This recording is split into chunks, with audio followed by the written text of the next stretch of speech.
Petrified wood is not the only commodity that is making one national park a very special place. And coal fuels our economy, but one local plant is facing an uncertain future.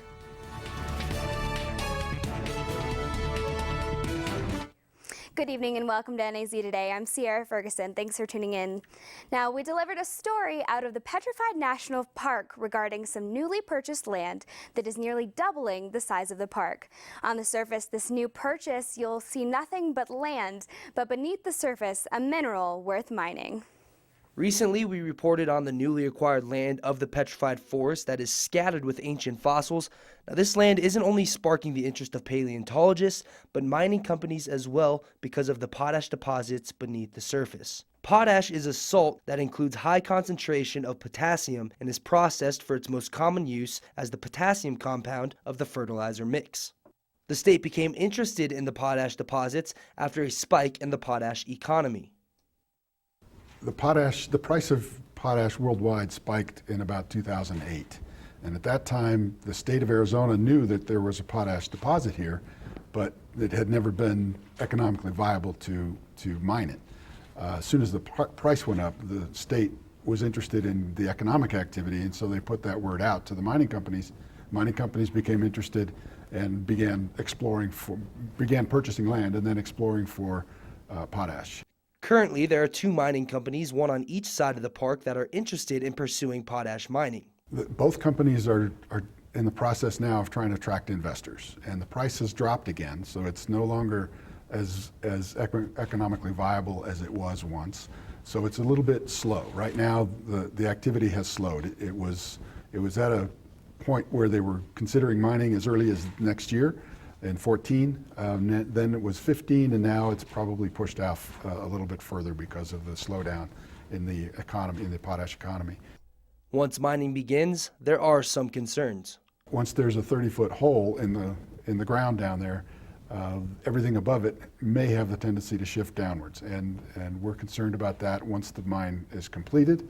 Even though the date on when mining will begin is still up in the air, this is just one more unique element to the Petrified Forest. We get to enjoy the national park and the scientific resources on the surface and the economic development of the potash mine as a benefit to the community. For NAZ Today, I'm Kyle Benedict. The Navajo Generating Station, one of the nation's largest coal-fired power plants, is often subject to controversy, and currently its future is under a lot of debate.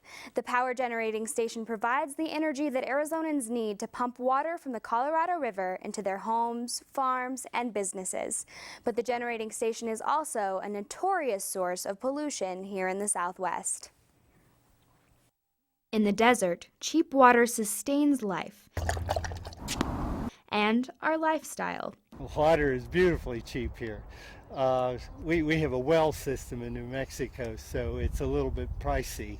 We take it for granted because when you turn on the tap, it's always there. It's why the general manager, David Modier of the Central Arizona Project, is working with Arizona stakeholders, hoping to convince the EPA that its original retrofitting plans for the Navajo Generating Station, involving a $500 million technological upgrade to reduce pollution, would have a costly ripple effect. The retrofit would more than double the price of pumping water into the valley. And what a lot of people don't really understand is without that water, we wouldn't have nowhere close to the kind of economy and quality of life that we have here in the Phoenix and Tucson area without that supply of water at an economical price. But something needs to be done to ease the output of nitrogen oxides spewed by the massive coal plant every day.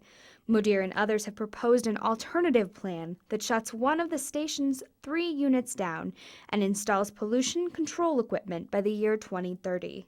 Many environmental advocates say that this idea still falls well short of clean air laws. The whole issue with how much it's going to cost people in the valley for water is really a red herring.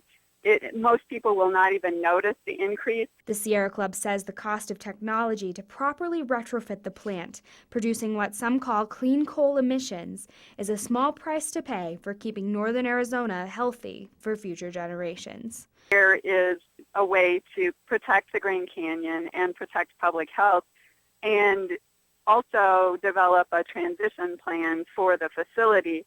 For NAZ Today, I'm Sierra Ferguson.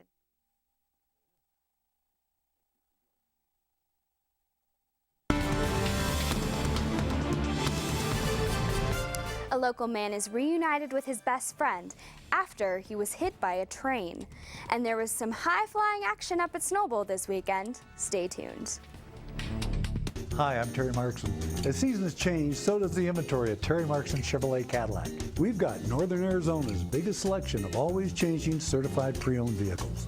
All receive a thorough 172-point vehicle inspection, a 12-month, 12,000-mile warranty, and 2 years of free maintenance, including all oil changes. You can count on our certified pre-owns just as you can count on our relaxed, no-pressure environment. Terry Markson Chevrolet Cadillac, real hometown value. Welcome back. It's been 4.5 months since Robert Templin was struck by a train, leaving him in the hospital and his 2 dogs, Geronimo and Blackberry, in the care of the Coconino Humane Association. NAZ Today's Mason Agnew caught up with Robert to witness his happy reunion with his dogs. The staff of the Coconino Humane Association is familiar with Robert's voice, if not his face, as he spent the last 4 months calling them every day to check on the status of his dogs. It was very thrilling for me to see him come in, walking on the walker out of the hospital. Gonna kind of miss hearing from him every day. He used to call me every day. 127 daily phone calls later, and Robert has finally signed the paperwork to take his dogs home. One happy man, 2 heartfelt reunions, and 3 members of a family reunited. It feels great, beyond words. And I missed them. Get in, girl. See, she's way easier. Get in, good boy, yeah. You're okay. Yes, you are. Get in. Good. Good boy, yes. All right. All right. At $12 a day, housing Robert's 2 dogs for the 127 days of his recovery amounts to over $3,000 once you include medical expenses. However, Coconino Humane Association paid for it all. In addition, they donated bags full of food and toys to get Robert started having his dogs at home with him again. For NAZ Today, with videographer Stephanie Fraterkin, I'm Mason Agnew. If you would like to donate to the Coconino Humane Association and help them to help more pets like Geronimo and Blackberry, you can call 928-526-1076 or go to coconinohumane.org. Now, there are some things that many of us will probably never attempt. Crazy, even scary things, like doing flips on skis and snowboards. As NAZ Today's Nancy Harrison shows us, there actually are a lot of crazy people, or if not crazy people, people who love to seek thrills on the slopes. It's insane. It freaking launches you. Last weekend, Arizona Snowbowl offered a chance to hit a 20-foot-high jump with a reduced risk of injury. Why? Because skiers and snowboarders landed on a gigantic airbag. You don't even feel anything. You feel like you're landing on a cloud. But it's fun because, I just landed on my face last time and I'm walking away and trying again. So, try that on some of these other jumps and it doesn't happen that way.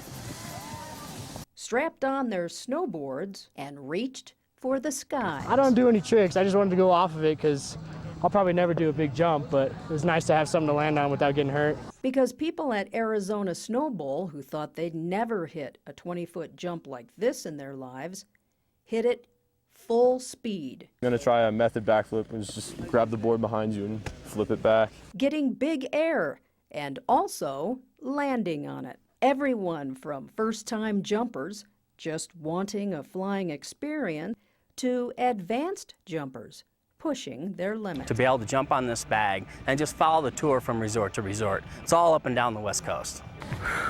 So we strapped a GoPro on Joshua Rose from Peoria to get a jumper's point of view as he attempted another backflip. It just sends you so high. These adventure seekers are totally stoked to have this attraction around, and Snowbowl officials say they're keeping a close eye on the jump's popularity. We'll certainly look into trying to have an event like this more often, and maybe even the possibility of a permanent bag. Who knows? Yeah, I'm coming back tomorrow. Time of my life. For NAZ Today, I'm Nancy Harrison. Round around town in recent days, will we see a change in that? Student forecaster Virginia Bemer will bring us the answer when we come back. An all kinds of TV services. The phone company wasn't cutting it, so I cut them. Spotty satellite? Nah, that dish wasn't appetizing. But the all-new Suddenlink? It comes with free HD and a picture so sharp it makes real life look lame. Now I have up to 300 channel choices, earloads of digital music, 10,000 on-demand titles, and new TiVo Stream that turns my tablet into a TV and lets my DVR take road trips. I've seen the future of TV, and the future is easy.